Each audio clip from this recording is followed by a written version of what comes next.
Bump maps will allow you to make surfaces of your object look slightly bumpy. They don't come with much overhead, so they're a good way to work. Now, bump maps are almost the same as normal maps, if you've heard that term. We're not going to cover normal maps in this particular tutorial. We're just going to cover bump maps. Normal maps would export out to your games. Bump maps are just going to help us see the material a little bit better and make a better scene. Now, in this particular scene, I'm going to be working right up here in this area on my tank. This is a multi-sub-object material, so I'm just going to be working on the area here on my tank. I'm going to get over to Photoshop here, and now we're in Photoshop. I'm using a Wacom tablet, so you'll see a little bit of a difference in how the color comes off of my mouse or my cursor. First thing I'm going to do is I'm going to go to Adjustments and desaturate this so that I can get a feel for what the grayscale is. Bump maps work on grayscale. You can use colored maps for it, but darker areas will look like they're lower or depressed or pushed into the object, and lighter areas will look like they're going to pop out a little bit. Now, on normal texture maps, we've built in things like highlights and different types of texturing that don't necessarily have to do with the height of that particular piece of detail. So what I'm going to do next is bump up the contrast on this, just so I can get a feel for what I'm looking at here. That's pretty good. And now I'm just going to go in and start segmenting some of these areas off that I know I want to be really low or high, and I'm just going to fill them in. I'm going to make a new layer because I like to work in a layer above where I'm at. You don't have to be perfectly neat with it. In fact, it actually looks a little bit better if you're not. So I'm filling in these little vents here with black because I want them to be pushed all the way in. We're not going to worry about our detail. We're only going to worry about how high up we want certain elements to be. So this area here, I'm going to make this area a gray because I want it to pop up a little bit, a light gray because I want it to pop up a lot actually. And what I'm going to do next is make a new layer, and then I'm going to go back down to this layer. I'm going to drop the opacity down a little bit so I can see underneath this, and then in my new layer I'm going to use black and a very tiny brush to just fill in these lines here because I want them to be pushed all the way down. Does that make sense? So the black areas are going to be pushed all the way down.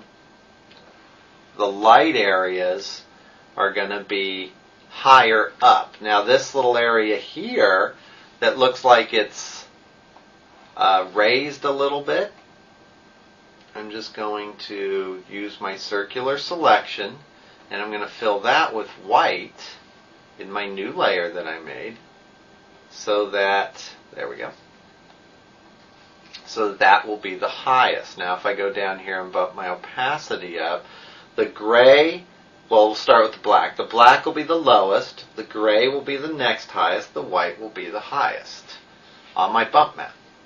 And we're going to do this throughout the whole piece here. You can blend these together as well. If I make a new layer, I'll show you what I'm talking about. You can use kind of the built-in detail that's already there. Fill this in with a gray just to even it out. So I've covered over the detail I just put there earlier, and if I go through my layers, I've set this to darken, and then I'm hitting my arrow keys, the down arrow key, and you can see that we can kind of lighten that area or dull it out a little bit using these different layer types. So I think what I want is soft light. That's usually what I use. This one. Because it kind of dulls out the area. You can see what it looked like before. And now I've raised some of these areas without having to do much work. You can see if I go back over here to adjustments and hit brightness, see how I can kind of blend in what I've done before but still make it come up a little bit higher. These dark blotchy areas will just look like dents. So that's not a bad thing. I'll do that same process over here. I find this process to be pretty useful. Let me get a good piece of that there.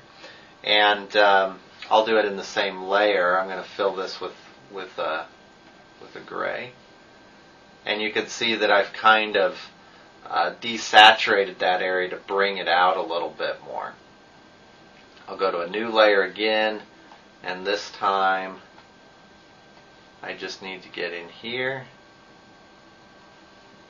holding down Shift to add to my selection. I'm going to grab all the way across here.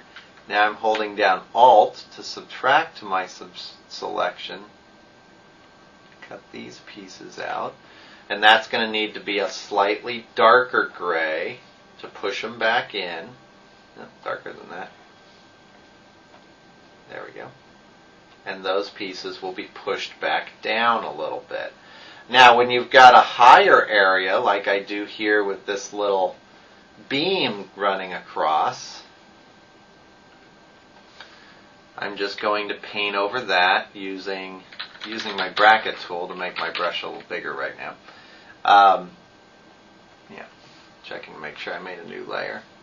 I'm going to use white and just kind of paint right over the top of that if I can get a good centered line. There we go. There we go. And that's going to bump that area up a little bit. So you do this throughout the whole piece. I'm going to stop talking so much here and just finish this up pretty quick.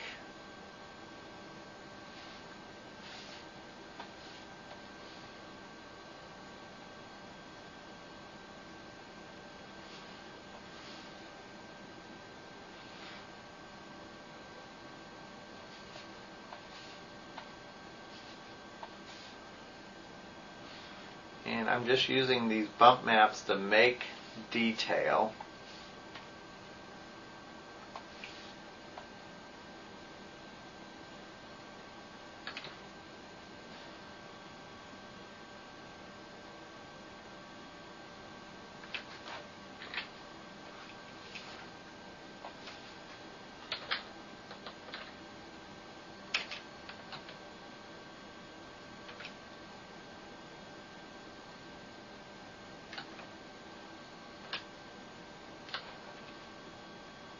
So I'm erasing out areas now just so some of that black can show through, which is what I want. Show you a little trick when it comes to vents like these. I'm going to deselect out the areas that aren't vents, like so.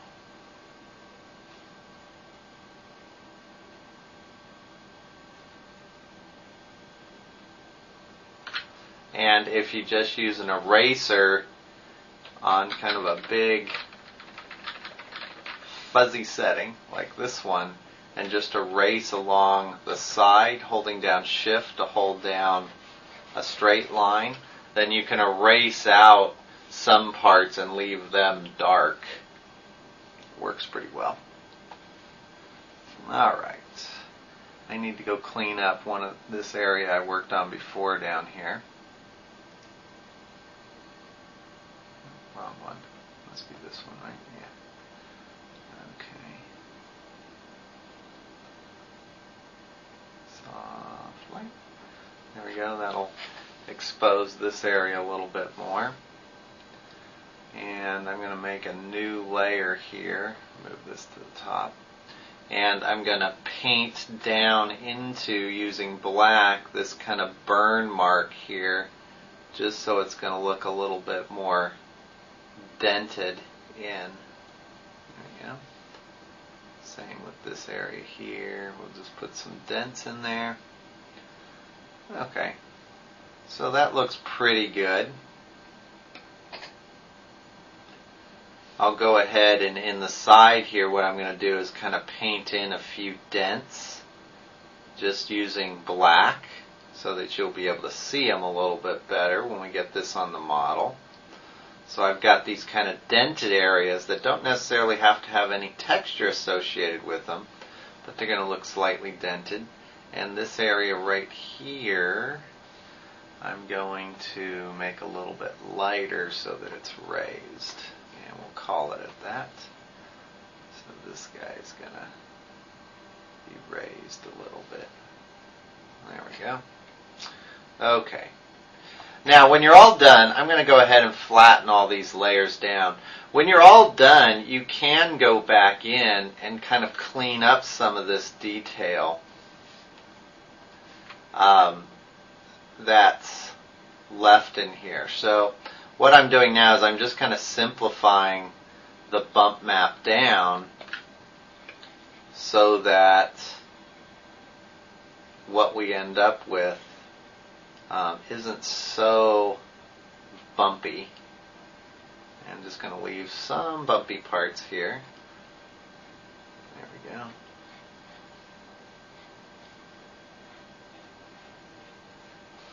That looks good. See, like this area here, I don't necessarily need this detail built into my bump map. I just want it to look like it's raised paint. There we go.